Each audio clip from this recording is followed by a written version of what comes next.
questions. Now, another thing you want to avoid is having a lot of money in your bank accounts. Now, what do I mean by that?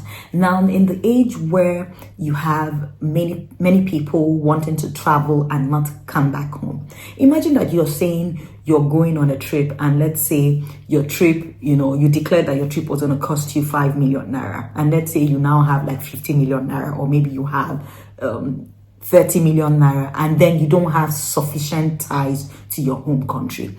You will be considered a flight risk. You know why?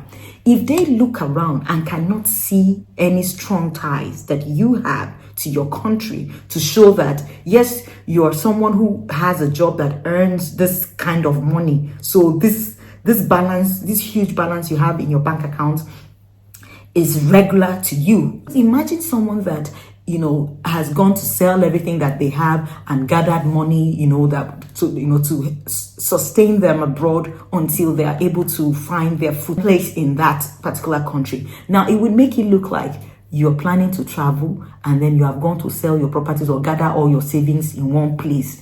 And when you go, you will not come back, particularly if you don't have strong ties. So I'm saying, in as much as you want to have sufficient money in there, ensure that you don't have a huge sum of money. It doesn't look as if you have wrapped things up, sold off everything that you own back home, and you plan to travel abroad, particularly if you don't have strong ties. So I'm saying it's not enough for you to show that you have money and you can prove. You realize that embassy requirements, for ties back home goes hand in hand with you being able to show financial proof of your planned trip. So I hope that extra tip would help you, and I hope you understand what I'm talking about. I'm saying if you're going to go on a trip, there's no point showing that you have too much money, that does not represent your regular monthly earnings or lifestyle or revenue that you get in your business. If you have business that shows that